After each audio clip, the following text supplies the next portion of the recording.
Còn bị sâu rồi.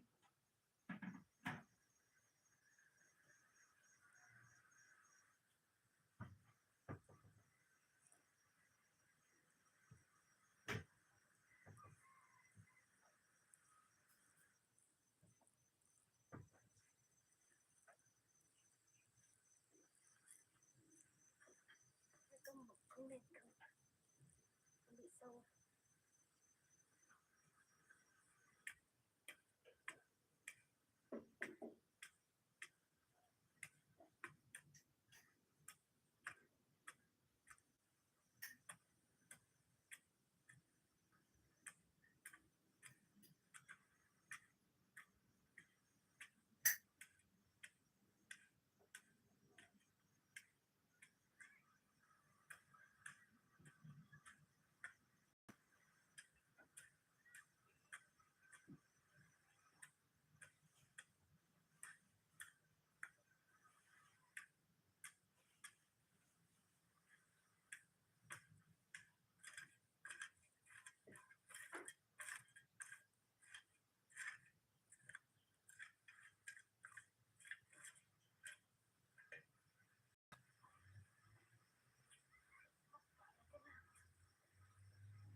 Kape.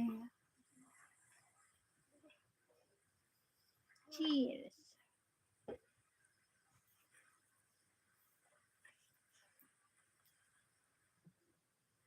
Tôi tỉnh cuối.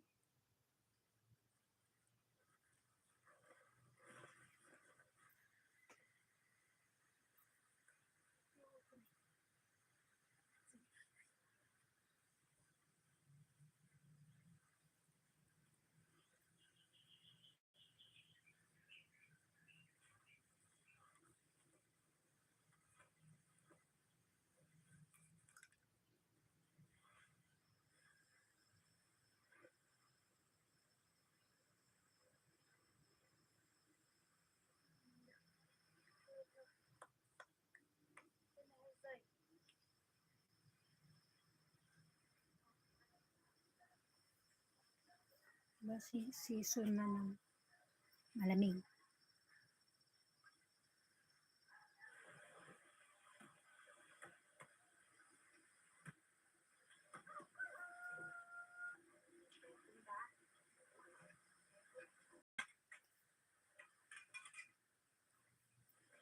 Hello.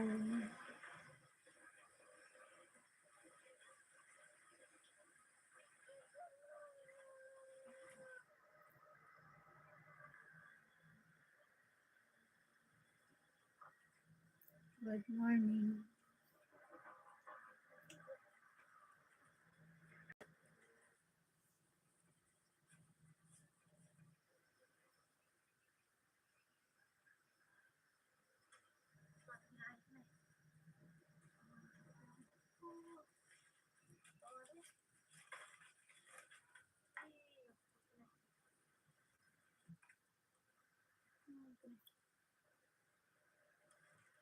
Động người á.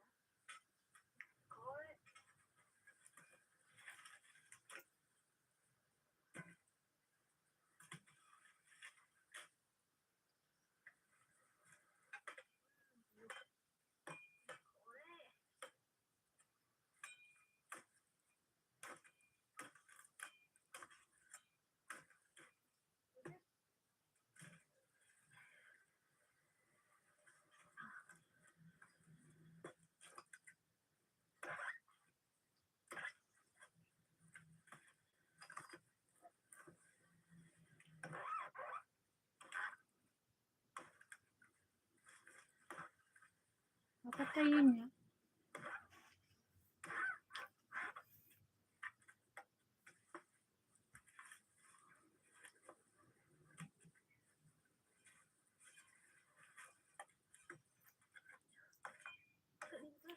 Sayang naman, no?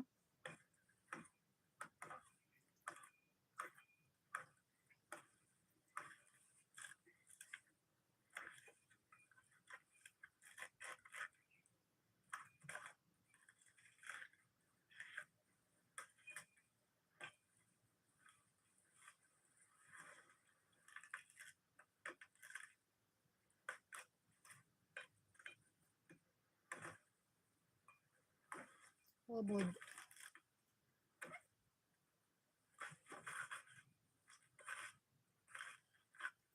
Ano niya yung ubod na ano.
December na.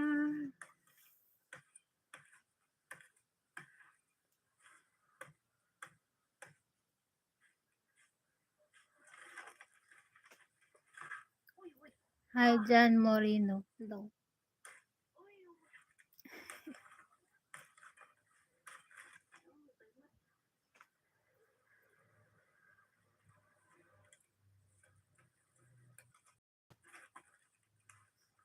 Kape tayo, kape.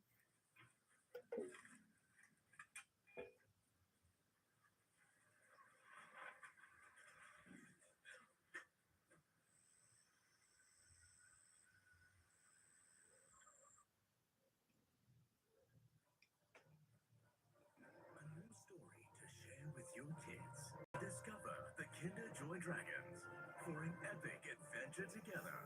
New Kinder Dragons toys. Find them in Kinder Joy.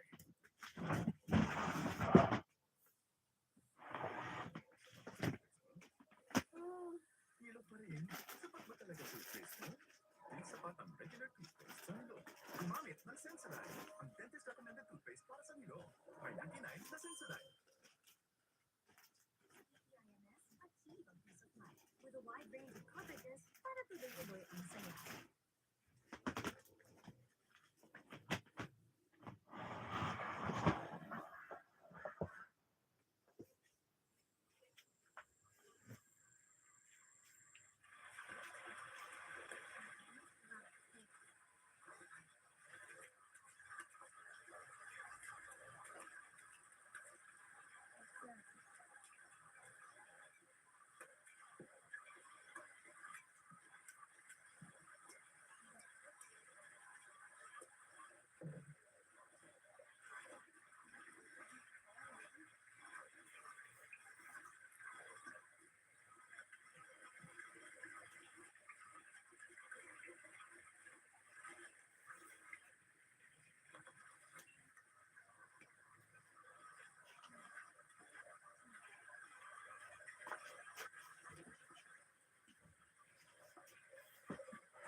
Sumusunod.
Need more help? We got you.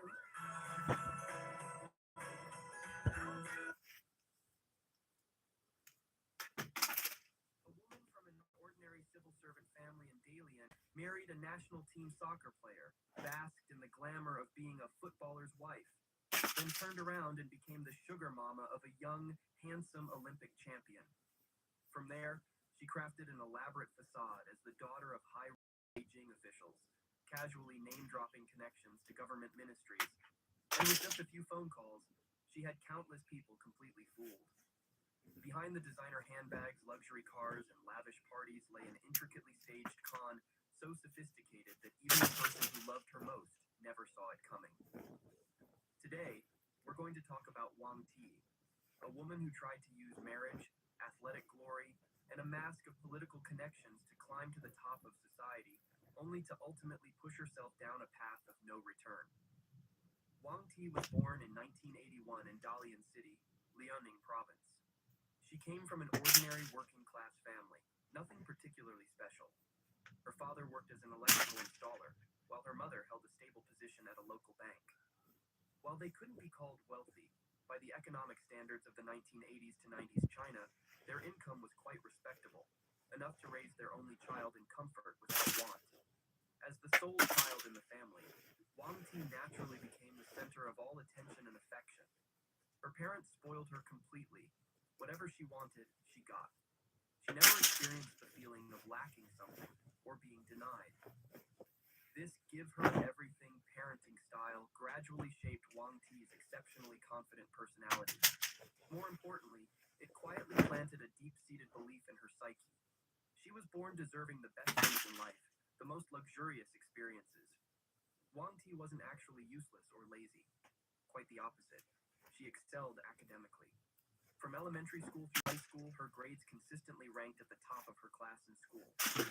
With such capabilities, she smoothly gained admission to Dongbei University of Finance and Economics, one of the region's most prestigious institutions. But the story doesn't end there. Wang Ti's parents always hoped their daughter would have an even brighter, more expansive future. So after she graduated from university, they made the significant decision to spend a considerable sum sending her to study abroad in Ireland. This was a pivotal moment, a major turning point in her life. This overseas experience completely transformed Wang Ti's worldview and life trajectory. The environment there was entirely different from what she'd known in Dalian. The cost of living in Western countries was astronomically high, many times greater than in China at that time. But what truly stunned her was the lifestyle of the other international students around her. Most of her fellow students came from extremely wealthy families, and their spending habits were simply beyond what ordinary people could imagine. These rich classmates opened Wang Ti's eyes in a powerful way. She witnessed firsthand what true upper-class living really looked like. She watched them spend money freely, shop for luxury goods, travel across Europe every holiday, dine at high-end restaurants where a single meal cost more than her entire monthly living allowance. All of this swept through the mind of a young woman who had already been raised with excessive confidence. The seed of desire that had always existed within Wang Ti was now being watered. It began to grow at a dizzying pace, almost beyond control. The harsh reality was that the tuition and living expenses her parents sent each month, forget about achieving her dream of living like her wealthy friends, were barely enough to maintain basic spending. The gap between reality and her aspirations grew wider by the day, forcing Wang Ti to think seriously about her future. After many sleepless nights of calculation, a clear goal gradually formed and solidified in her mind. The fastest and surest path to her dream life was to find a wealthy man to attach herself to. She had to marry someone with money and status, and from there, rise to society's upper echelons. This wasn't a passing thought. It was a life plan she had mapped out with crystal clarity. Fortunately, Wang Ti wasn't completely without assets to execute this plan. She possessed a fairly attractive face, not stunning, but the kind of pleasant beauty that's easy on the eyes. Moreover, she knew how to speak cleverly and conduct herself appropriately. Add to that her domestic university degree and current study abroad experience in Ireland, and she had decent credentials. Wang Ti was particularly skilled at crafting the image of an educated girl from a respectable family, exactly the type that potential future husbands typically sought. And it seemed fate wanted to help Wang Ti execute her plan. Shortly after, destiny placed before her a perfect stepping stone, a man named Wang Sheng. At that time, he was a well-known name in Chinese football. Wang Sheng played defender for Dalian Shide FC and had been called up to the national team. He was young, handsome, with an athlete's masculine appeal, and most importantly, his career was in a phase of explosive growth, earning over 1 million yuan annually, roughly $140,000 US. In China's economic context of the early 2000s, this was a truly enormous sum. Their fateful meeting occurred at a gathering for overseas students returning home. In that relaxed, cheerful atmosphere, they began chatting, and fortunately, they hit it off from their very first conversation. Wang Ti, with her sharp communication skills, easily and naturally captured the attention of this tough man from the soccer field. In the following period, Wang Ti launched an extremely clever and effective romantic offensive. She displayed all the gentlest, most feminine, most understanding aspects of a woman. She didn't just express admiration for Wang Sheng's football skills and praise his beautiful plays. She also showed genuine concern for his health issues, always appearing understanding and empathetic about the difficulties he faced in his career. As for Wang Sheng, he was the typical athlete who had devoted nearly his entire youth to football. How could a man like Wang Sheng have ever experienced a woman caring for him, nurturing him, and cherishing him the way Wang Ti did? This was completely new to him. Wang Ti's appearance in his life was like a warm spring breeze, bringing feelings of being loved, understood, and treasured. Wang Sheng's feelings for Wang Ti weren't just surface attraction. They were a deep longing for a genuine relationship, for a woman who could stand by his side and share his life. Gradually, Wang Ti's image became deeply embedded in his heart, occupying an irreplaceable position. And so, they fell in love. Not long after Wang Ti completed her studies abroad and returned to China, they officially held their wedding. That year, Wang Ti had just turned 22, still very young, but she had accomplished the major goals she'd set for herself with almost unbelievable ease. In a short span of time, her fate had changed dramatically. From a girl from an ordinary working-class family with nothing particularly notable about her, she had suddenly vaulted to become the wife of a national team footballer, a position that thousands of other girls could only dream of. Married life after the wedding actually exceeded everything Wang Ti had imagined and dreamed of. Wang Sheng doted on her completely. At that time, Wang Sheng was at the peak of his career, an indispensable pillar of Dalian Shide. His salary was extremely attractive. His weekly wage alone reached 40,000 yuan, about 5,600 US dollars, not counting other bonuses.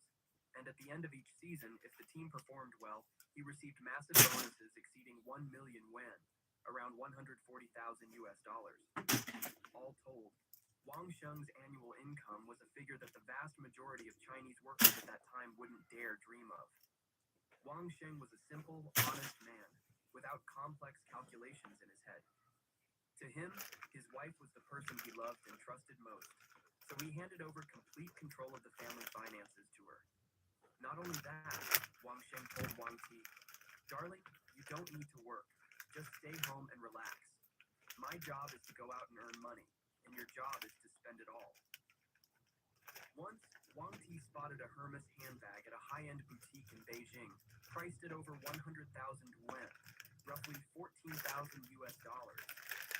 For most people, this was an unthinkable luxury item, but Wang Sheng didn't even need to think or hesitate.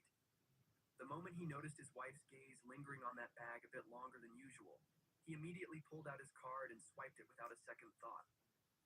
Of course, not everyone agreed with how Wang Sheng treated his wife. Quite a few close friends, out of genuine concern and care, advised him to be more careful.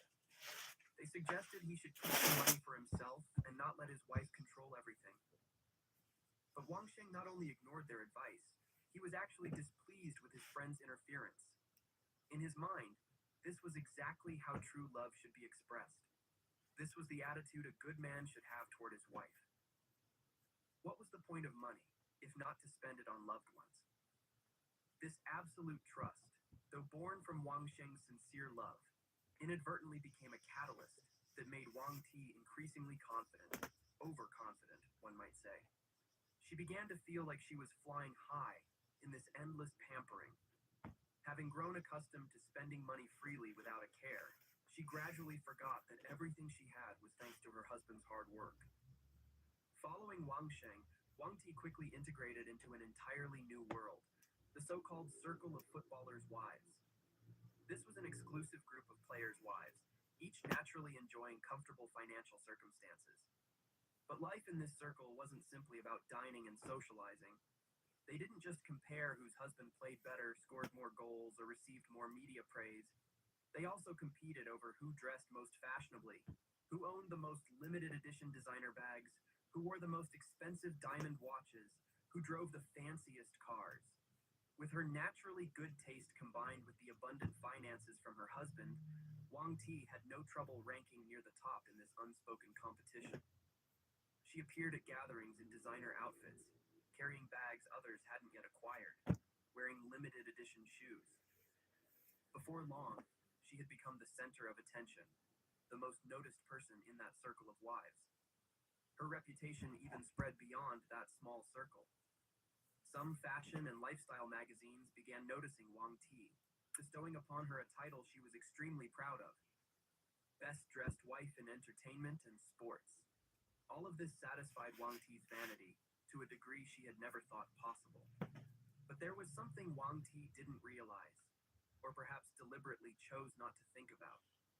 Every gift that fate bestows actually comes with a price tag attached from the start. Nothing is free. The edifice of marriage built on a foundation of money and indulgence was already showing its first cracks. The good married life lasted only a few years before everything began to change. As Wang Sheng's career became increasingly successful and he became more valued by his team, he also became much busier. Going a week without coming home even once became normal, and at certain times, Wang Ti wouldn't see her husband's face for an entire month. Then, to advance his career further, Wang Sheng accepted a transfer to play for another team in Wuhan. The geographical distance now truly separated them, each in a different place over 600 miles apart. Her husband was now on a distant football field. All he could give her were brief phone calls and, of course, the money that kept flowing into her bank account. Materially, Wang Ti still lacked nothing. But emotionally, Wang Ti remained alone in their spacious mansion, facing a closet full of designer bags she had once dreamed of owning. But now, looking at those luxury items, she only felt lonely. Wang Ti began feeling resentful of this marriage. However, she also had practical calculations running through her mind. A husband like Wang Sheng was truly rare. Leaving him would be wasteful, regrettable. So despite her unhappiness, she hadn't yet considered divorce. But then 2008 arrived, and that was the year that truly pushed this marriage into the abyss. That year, Wang Sheng unfortunately suffered an injury, various transfer problems, and his career hit a major setback. Unable to play for a long time, his income naturally dropped sharply. The glorious life of earning over 1,000,000 yuan a year was gone and not coming back. The man who could once throw money at Wang Ti now struggled even to maintain their previous spending level. The moment the wallet tightened, Wang Ti had no lingering attachment to this already cold marriage. She didn't immediately demand a divorce. After all, there was a child to consider and it wouldn't look good. But her heart had already flown elsewhere. Wang Ti frequently appeared at high-end cocktail parties and various social gatherings in Beijing, always searching for a new harbor for herself. In October of that year, opportunity arrived. Wang Ti and her husband, Wang Sheng, attended the wedding of Olympic gymnastics champion Xing Aowei. It was at this star-studded reception that she met the man who would make her completely lose control, Xiao Qin. At that moment, Xiao Qin was at the peak of his fame. He had just created a miracle at the 2008 Beijing Olympics held on home soil, winning 2 gold medals. Wearing the crown of Olympic champion, young and good-looking, Xiao Qin easily became the center of attention at that reception. Wang Ti spotted him the moment she walked into the hall, and with just that one glance, the fire inside her blazed fiercely. This wasn't the ordinary admiration of a fan, but something far more intense. Craving, desire, and calculation. She knew immediately that this was the opportunity she had been searching for. Wasting no time, Wang Ti proactively approached Xiao Qin.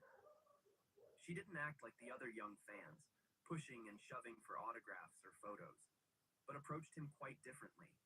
Relaxed, confident, as if they were old friends coincidentally reuniting. She struck up conversation naturally, and Xiao Qin, in a relaxed and happy mood, was willing to chat. They talked about sports. Wang Ti demonstrated fairly deep knowledge of competitive events, not the superficial kind. They discussed fashion. She shared perspectives on new trends and high-end brands with genuine expertise. They talked about life, about the pressures of fame, about the difficulties of living in the spotlight. In just Senior power at half the price of leading senior milk brand.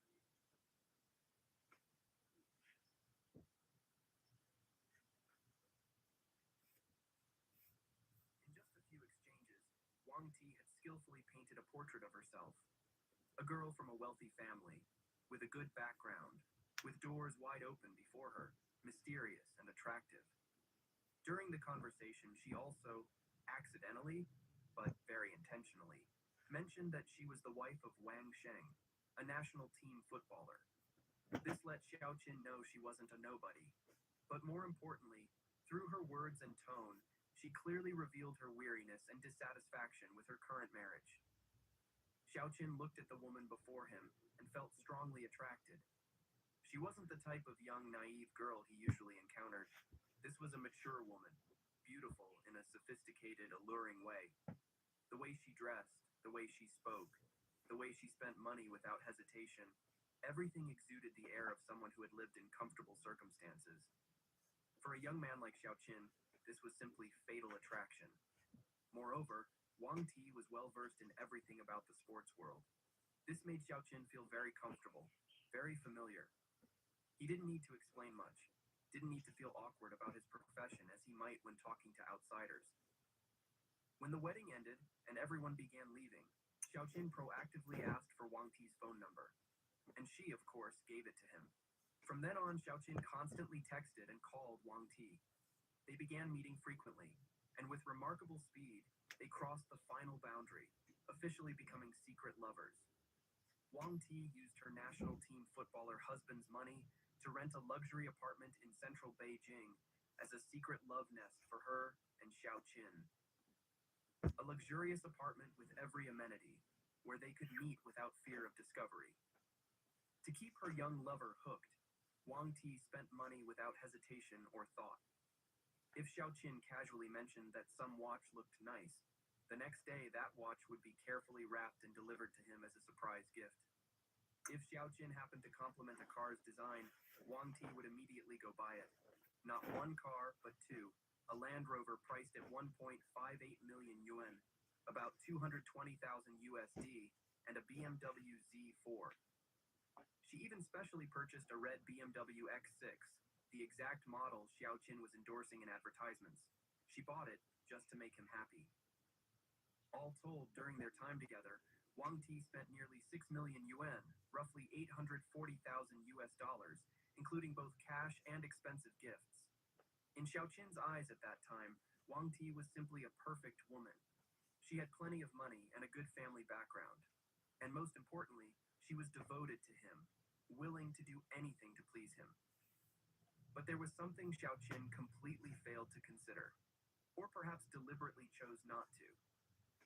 Where did all those luxury cars, expensive watches, and enormous sums of cash come from? Every yuan Wang Ti spent on her lover was the hard work of a husband being betrayed by his wife.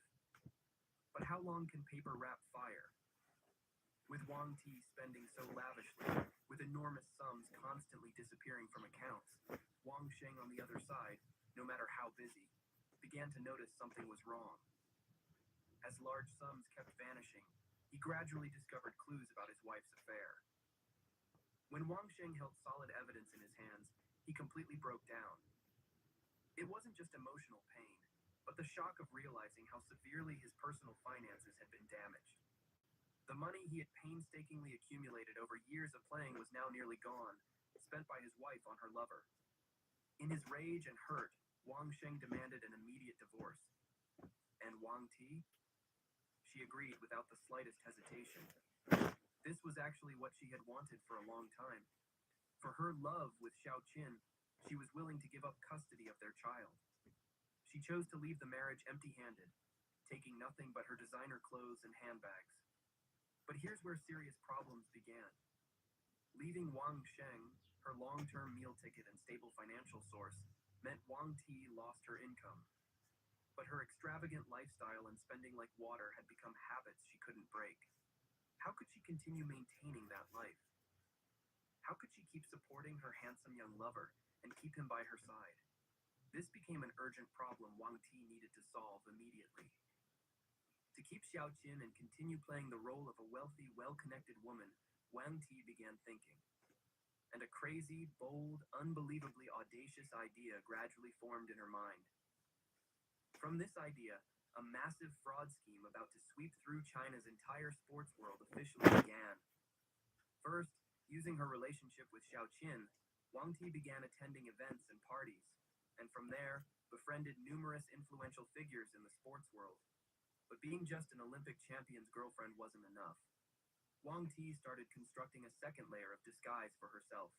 She began spreading rumors that her biological mother was a high-ranking official in the financial system, and her stepfather was a ministry-level leader at the Ministry of Housing and Urban Rural Development, among those wielding real power in the government apparatus. This fabricated identity was carefully calculated by Wang Ti. It hit exactly on the psychology of people in the sports world, Xiaoqin's colleagues and friends. Moreover, it touched on a prevalent belief in Chinese society at that time. The belief that having connections, having acquaintances in high places, meant you could do anything, that any door could be opened. This was the weakness Wang Ti would exploit thoroughly. To make this fabricated story sound more believable, Wang Ti sought out a friend named Zhu Shuangshuang for help. Zhu worked in the entertainment business, knew many people, and had various complex connections. Wang Ti gave him a substantial sum of money, and in return, Zhu used his channels and connections to create a complete set of props for Wang Ti's official's daughter persona. What did this prop kit include? First, a work ID card from the Ministry of Housing and Urban Rural Development that looked completely authentic. Next, business cards of her stepfather, clearly printed with a high-level leadership position, not some minor official. And most sophisticated were several photos of Wang Ti standing next to various high-ranking leaders, all products of course, skillfully edited to the point where real and fake were nearly indistinguishable. Whenever she went networking, attending parties, meeting new friends, Wang Ti would find ways to accidentally reveal these items. While showing them, she would casually tell stories about her childhood, how she had lived in the ministerial compound as a child, how she had been doted on by various leader uncles, what special privileges life in that powerful environment had provided. It must be acknowledged that Wang Ti's performance reached an Oscar-worthy level. She told stories naturally, her tone light, her attitude modest, as if nothing were a big deal. It was this very naturalness that eliminated suspicion. Anyone who met her, heard her stories, and saw the evidence she presented believed it was all true. However, Wang Ti understood that props alone weren't safe enough. She also needed someone who could stand up and verify her identity. Someone whose presence beside her would make everyone believe she truly was from a powerful family as she claimed. And who could that be other than Xiao Qin? Her lover, the currently famous Olympic champion. Wang Ti began bringing Xiao Qin along with her, frequently appearing at high-end gatherings in the sports world. With him by her side, she was like a tiger with wings. At these gatherings, she proactively introduced Xiao Qin to her contacts: gymnastics champions Yang Wei and his wife Yang Yun, swimming champion Luo Shuizhuan, and numerous other famous faces in Chinese sports. Xiao Qin's presence beside Wang Ti had an extremely powerful effect. The halo of an Olympic champion, someone who had just brought glory to the nation at the home Olympics, was like an official seal stamped on the official's daughter identity Wang Ti had created. People saw her with Xiao Qin and naturally believed she must have real connections. How could an Olympic champion be dating and in love with an ordinary person? Wang Ti's credibility exploded. At dinner tables and parties, Wang Ti always appeared generous and loyal. She would pat her chest and tell everyone in a friendly tone, "We're all family here. If you need help with anything in Beijing, just say the word. Kids need to get into a good school, just ask. Buying a car and need to get a good license plate number? Easy. Just find my father. One word and it's all taken care of." These promises sounded so appealing, so believable, especially coming from someone who appeared to have everything. But Wang Ti didn't just talk. To further build trust and tighten relationships, she occasionally scattered small favors, helping this person or that with specific tasks. For instance, she heard that a friend of Yang Wei's was losing sleep worrying about finding parking in central Beijing. Wang Ti immediately stepped up to take on the task. "Let me handle it." And indeed, just a few days later, she had helped the person secure parking at a surprisingly cheap price. Another time, she heard that some minor star wanted to land an advertising contract, so she volunteered to pull some strings and eventually succeeded. Actually, these tasks didn't cost Wang Ti much money. Some she simply accomplished through normal channels or by asking favors through ordinary connections that had nothing to do with official parents. But through the way Wang Ti retold and packaged these stories, they all became living proof that her family had sky-reaching power and could get anything done. Gradually, people in her social circle began viewing Wang Ti as a truly omnipotent figure. In their eyes, this woman had everything: a famous Olympic champion boyfriend, parents who were high-ranking officials wielding real power, a solid family foundation, capable of doing anything. Moreover, she was loyal and willing to help in need. A person like that, who wouldn't want to befriend her, who wouldn't want to maintain good relations. But everyone admiring and trusting Wang Ti had no idea that everything they were seeing was carefully calculated bait.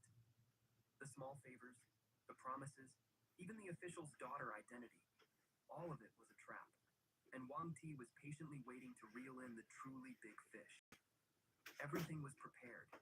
Now she just needed a perfect project to begin harvesting.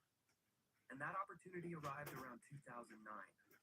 At that time, there was a high-end real estate development in Beijing called Swan Bay that was unbelievably hot. The project had a prime location, top-tier construction quality, with average prices reaching tens of thousands of yuan per square meter. But what made it especially attractive wasn't just the quality, it was the scarcity. Supply was limited, demand was high, and people with money lined up endlessly without being able to buy. All of Beijing seemed to be going crazy for this project. Everyone wanted to own a unit, but the chances were almost zero. Wang Ti saw this phenomenon and immediately recognized her opportunity had arrived. She began spreading information through her friend circle, her tone still light and natural as always. Oh, lately so many friends have been asking me to help them buy at Swan Bay. Good thing my father's department is partnering with the developer on this project, so they've held back some internal inventory, not for public sale. The price is definitely cheaper than market, around 70% of the listed price, but the quantity is limited, mainly reserved for ministry insiders. I can only secure a few units for my closest friends. The moment this information dropped, Wang Ti's entire friend circle exploded. Buying units at Beijing's hottest development for only 70% of the price? This was like gold falling from the sky. At a time when the whole city was fighting over every purchase slot without success, suddenly someone says they can help buy at 30% below market price? Who wouldn't want that? In no time, Wang Ti's phone was ringing off the hook. Everyone wanted her help. The first person to fall into the trap was Yang Yun, the person with the closest relationship to Wang Ti in the friend group. At that time, Yang Yun and her husband Yang Wei million yuan, nearly 1 million US dollars. On top of that, he confidently took 12 million yuan, about 1.7 million US dollars, to invest in some project, only to lose it all, not recovering a single cent. According to accounts, in the villa where they lived, there was always a large basket sitting in a corner.